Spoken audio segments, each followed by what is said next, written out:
Hi, everyone. My name is Monika, and today, obviously, October is Black Heritage Month in the UK.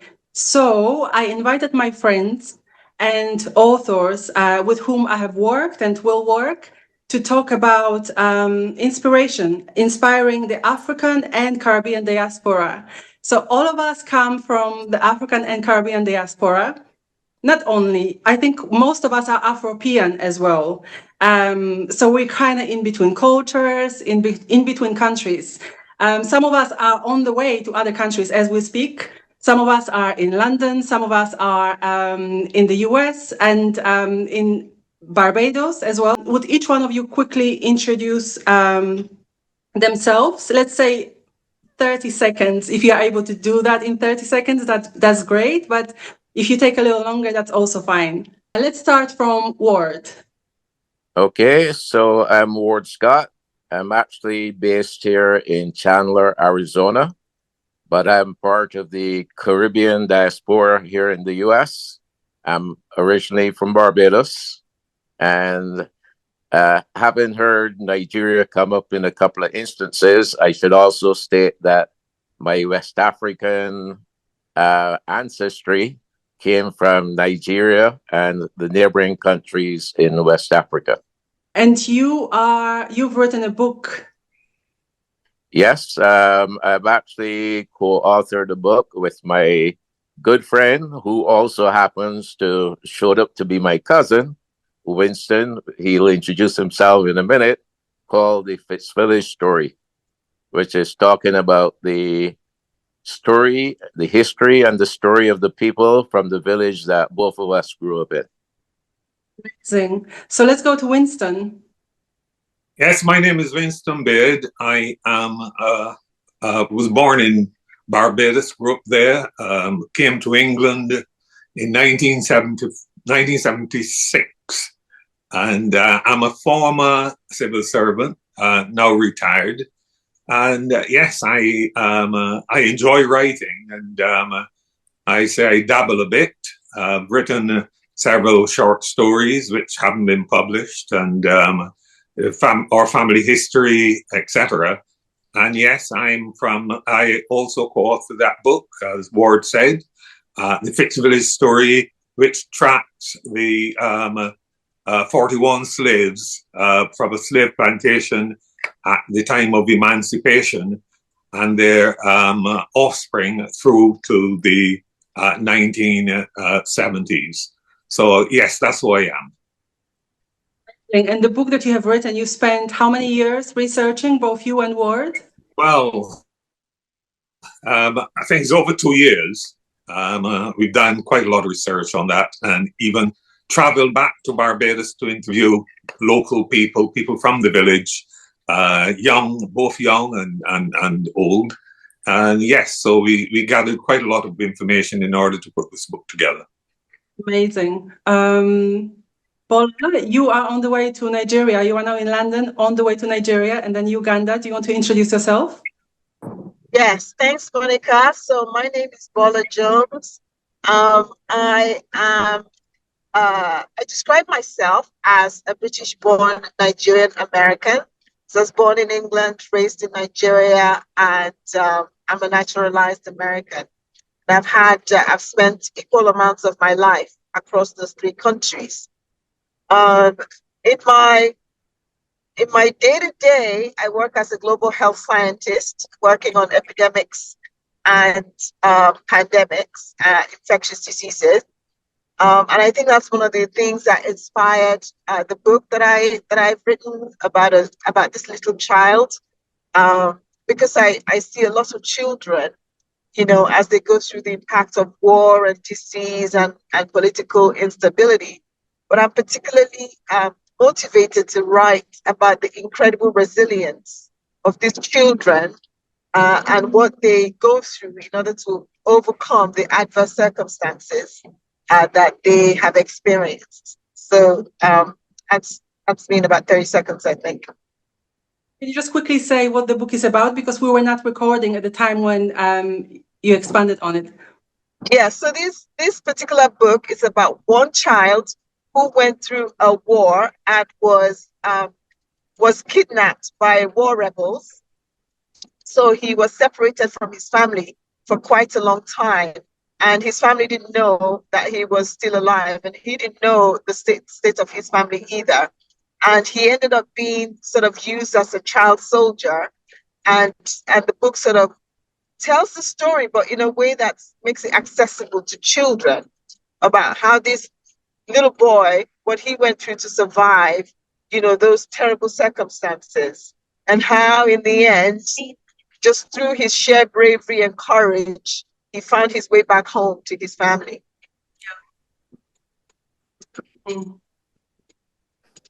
Doreen? So my name is Doreen. I'm originally from Ghana and now in UK. I've been here for over 10 years, and I'm not an author, but my daughter is an author. Yeah, so she published her first book at the age of 8. And yeah, the book is about friendship, and she is into writing actually. And I have to realizing how she so much enjoyed writing and spend her time on it, I decided to encourage her to write and then publish the book for her. So yeah, that's a story. Yeah. We should also add that we've inserted a lot of culture into that book, right? Which was in there. So we've inserted a lot of Ghanaian culture into the British setting that the character, the protagonist, was in, which I think is really makes it special as well. Special, yeah.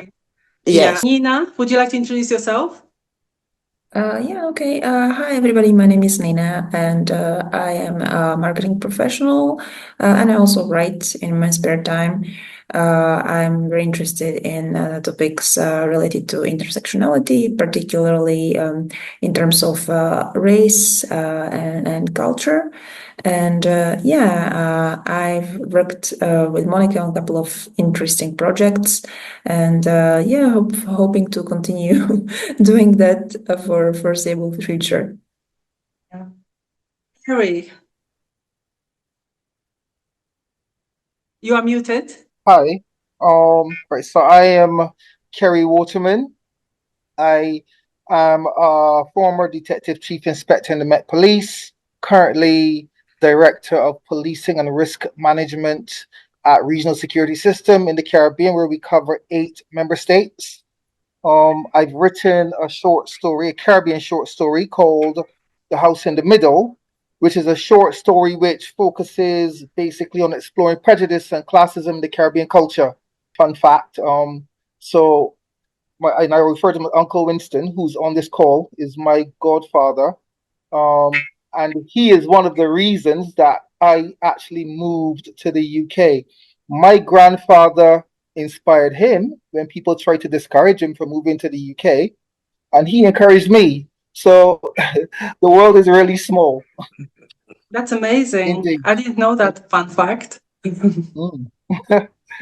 Okay, so my name is Monika. I think you already know me if you watch this channel. I am a writer and publisher interested in mixed heritage. I love highlighting diverse stories and authors.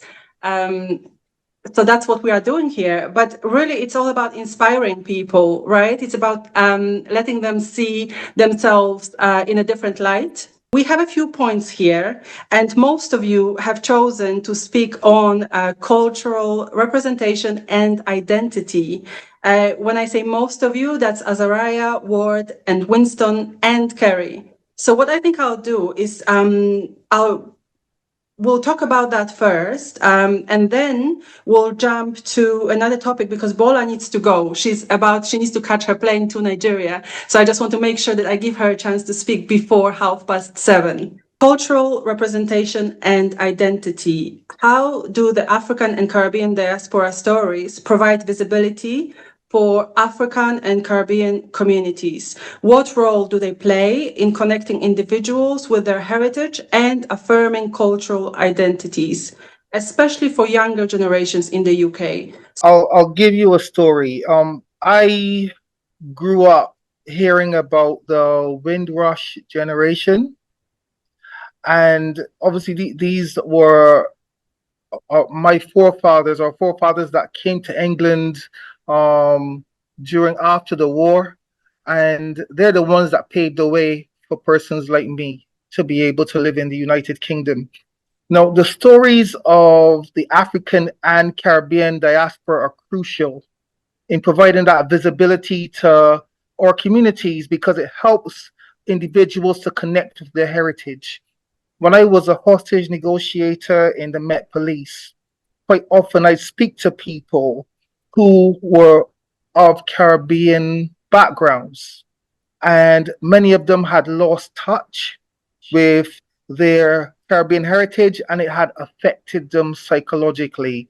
Wow. So for younger generations in the United Kingdom, these narratives affirm cultural identities that might otherwise feel distant or diluted, because you can appreciate with each generation it becomes more and more diluted. Our kids will not see themselves as Black Caribbean. They see themselves not even as Black, but as British first. So where I would have been conscious of how people would perceive me as an outsider, my children didn't have that mindset. They're like, I'm British, I have just as much right as everyone else to be here. So some kids unfortunately do not have that, because then unfortunately, as I've said, you've got the diluted culture which some of our kids have, where they then can't relate. So by seeing themselves reflected in literature, in film, in art, young people can then embrace their background with pride and understand that their place is a broader cultural narrative. And this representation not only fosters a sense of belonging, but it empowers individuals to navigate their identities in a multicultural society. I think that's really, really important. Doreen, are you there? Yes. So Doreen's daughter, when we were working on this book, I asked her what her protagonist should look like, because that was not defined, right? We did not have the protagonist. We didn't know what she was meant to look like. And of course, Doreen is British Ghanaian, so she's a beautiful ebony girl. The protagonist's friend was blonde-haired and blue-eyed, but we had no face attached to the protagonist. And that really broke my heart when I was trying to pull out of her, when I was asking her questions, isn't it, Doreen? I was asking her, how do you want this girl to look like? And she couldn't tell me. It broke my heart. And eventually I was like, do you not want her to look like you? And she was like, oh, yes. As if just a light bulb just went off in her head, so she did not know that it was okay to put, I'm not sure if you can see this, I don't know where I am, I can't see myself, but I just want you to, this is really important, so I just want you to see this. So we finally decided that this is her, this is the protagonist. But young Doreen, it did not even come to her that it was okay to put a girl like this on the cover or in the book. Yes, I remember you interviewing her or talking to her, and then asking Zopa, how would you like your main character? And then she actually didn't have any clue. Yes, until you gradually brought her into that aspect whereby she realized, oh, some of the characters could be like me. And when you look at most books of the character, when you look at the books that these children have at schools or in their schools, you could see that most of the characters they are white, or they are not of African or Caribbean descent. Yes. Yeah. So in terms of the names, in terms of even the setting, the places, and the whole story, it is all about people that are from our children. So it is good to see some of these books with the characters and the setting and the story being based in Africa diaspora. For instance, when you take this storybook, Diary of a Twin, you could see the character Monika helped, and then we got the character Easy. or so, yeah. And then at a point in time, you could see different characters, names which are African background, Ghanaian background, food, Hima, isn't it? Which yeah, means queen, queen, so yes, even that Ohima, choice was very, very intentional. yes, Representation. Ohima means queen. queen, yeah. And So that's some how we of the want these kids characters, to see themselves, queens and kings, queens, not yes, less than, but great, yeah, So that was also yes. very intentional. Intentional, yeah. So I think it is high time that we expose these children to some of our cultural backgrounds. You could I think there was a food, jollof rice, which is mainly a common food in Ghana. But look at the books that these children are reading. They see pizza, they see all sorts of different kinds of food. So certain things like this will also draw the children's mind to their culture, yes, and where they come from, for them to explore these cultures and for them to accept that, yes, what we have is also good. Yes, reminds me, I quite remember I walked to a classroom, a classroom in London, and looking around, they display all sorts of pictures there. And I saw a display of picture in Africa with children carrying logs and carrying things. In fact, it wasn't a pleasant picture at all. And this is what is exposed to these are some of the things that are exposed to our children. Right. So yes, which doesn't speak well. There are beautiful things, there are nice things, attractive Absolutely. things. Yeah.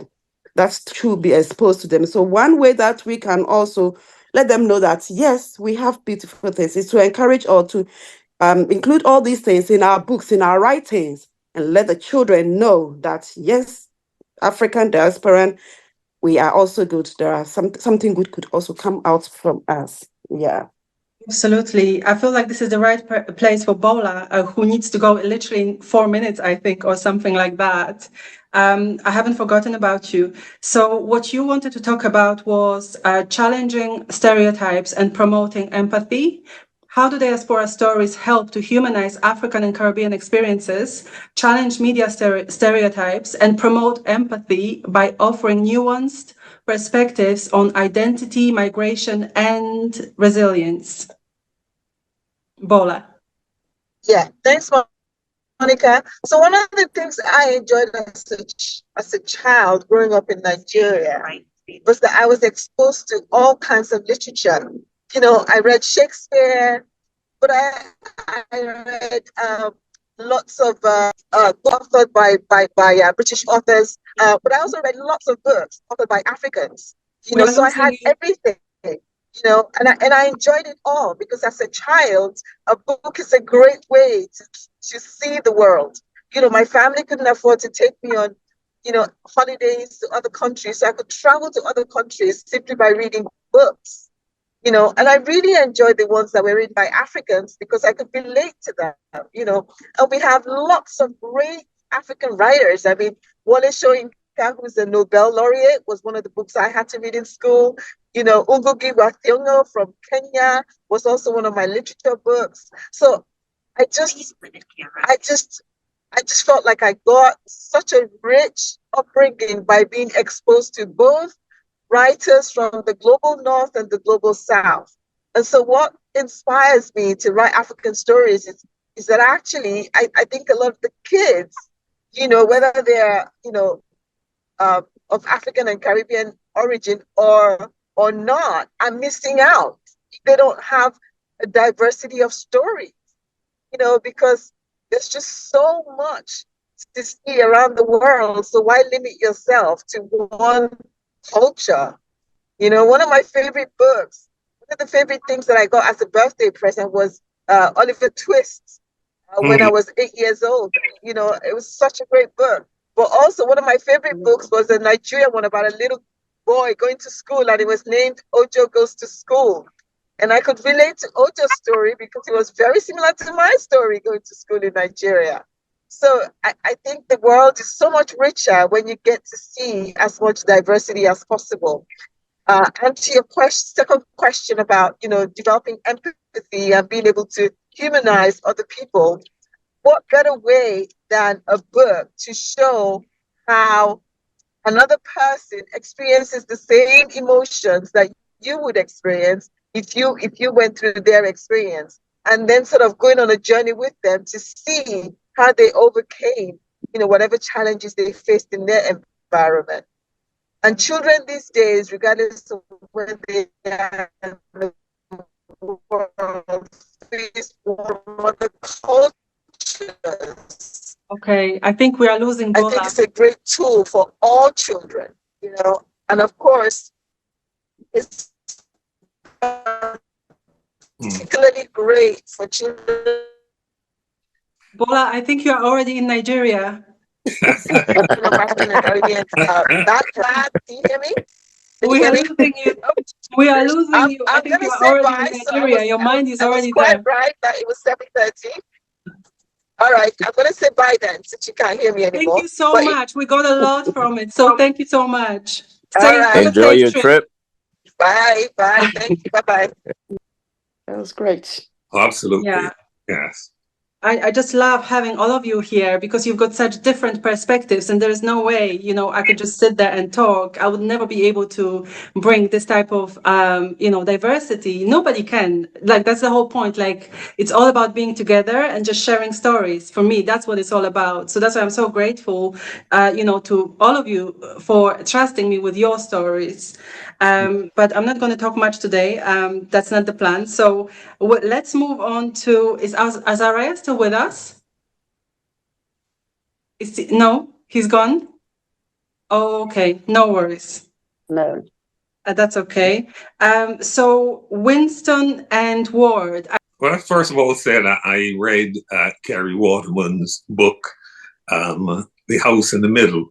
I thought it was an excellent read and really a true experience of cultural issues in the Caribbean and in Barbados. Now, the stories, I think you asked about the stories of African and Caribbean diaspora. I really think they provide a clear picture of the realities that we face in the UK and the problems we have faced in the past and continue to face. And to me, these stories create a sense of collective experience. And in other words, your experience is my experience. And this brings us together and brings a sense of mutual support. And it also helps to raise awareness of the social injustices and that we all face together, and help us to motivate ourselves in doing something about it. I also think that the Caribbean and African diaspora really help young generations to understand the contributions their predecessors made to the growth and prosperity of these Western countries. And very importantly, I think young people who hear these stories are less likely to accept the stories they read in the press, which are largely negative. What is important to me, having co-written this book with Ward about about slavery and the in the village that the plantation that then later became our village, is that these stories we tell now give voice to those slaves, those people who didn't have a voice at the time. And it provides us with the opportunity to tell not only our stories, but their stories, and to bring life to their understanding, to their suffering, their resilience, and their achievements. So I think also that these stories we tell give the younger generations a sort of cultural foundation on which they can stand and start to build for themselves. And it also gives them direction and an identity. So I think the idea of telling these stories go much further than just telling a story. They have long-term impacts on our young people, and it's something that we really ought to, and to create a sense of pride in knowing where you are from. So, yes, I think the stories we tell, whether we tell them in books, whether we tell them in documentaries, whether we tell them face to face, are important to the understanding and the growth and expansion of our young people. Yes, but in your case, in the case of your book, it also gives so much to other people, like you said, humanizing and just showing their faces, sharing their names. I think this is so valuable because they were rid of all those things. They had no identity. Yeah, precisely. And I have to say the experience I had in writing this book with Ward, there were times when I felt very, very emotional. I felt so close to these slaves. I felt as if I actually knew them. And it is a very moving experience. And I think I would encourage you to read the book, and I'm sure you'll have a very similar experience. We look at the slave era as, you know, something that happened a long time ago, but it was just a few generations ago, and these were real people with real emotions, with ambitions. Yeah, and they weren't able to achieve those ambitions, and I think we you've got a responsibility to tell these stories so that their ambitions can be lived out through us, not just us here, our generation, but future generations as well. I just want to say that I feel the same way, the way you felt. I feel the same way going through the book. You know, as an editor, you go through the book over and over and over and over again. So you become one in a way with it. And I feel the same way. I have the same emotions that you had. I mean, I'm sure not the same. I can't claim the same emotions, but I have similar emotions as well going through it. So yes, you get to, you feel you've met these people. You can actually visualize these people, how they go about the torment, the suffering that they were going through, and you actually felt it. Yeah. So yes, I agree with you. I had that sense of being part of their story. Yeah. Yeah. Just to add to what Winston said, you know, when you read history books and you look at slavery and emancipation, it doesn't really talk to the real people who actually suffered through that time. You tend to hear history, you think about the William Wilberforces, people that, you know, contributed to the ending of slavery. But, you know, as Winston said, one of the main things, you know, both Winston and I actually wrote about our village, not something that we published, but we had inspirations, and through a common friend of ours actually found out that we were both doing it. But what really, I would say, compelled us to actually write this book is when we found out the names of those fit slaves, and we wanted dearly to tell their story, because their story is one where you're in an environment, and that's why I think it so closely relates to the diaspora, is that they were in an environment that didn't really cater to them. So even after they were freed, they still had that struggle, but it shows their resilience, you know, their ability to just move forward. They didn't just languish, they actually set the foundation that we all emerge from. And I think we can put that story into any environment where you have a people that may not be fully, I guess, engaged in any country, they're still trying to become part of that new environment. And one thing that also comes out of this book is that these folks were highly into moving ahead for themselves and their family. So migration was a big part of that role as well. Wow. I think it's really interesting that you mentioned names, because that was one of the things that's always taken away. When somebody wants to take away your identity, they will either call you names or, just change your name. Yes. Something like that. And I remember reading in the book that women did not have surnames. And then when the sons were born, interestingly, it seems like they inherited from the mother, right? So they also were born without surnames. Is that right? Do I remember well? I'm at the beginning stages of editing. So you remember well, and one of those ladies was my great grandmother. So my great grandfather and his brother were actually christened without surnames. yeah.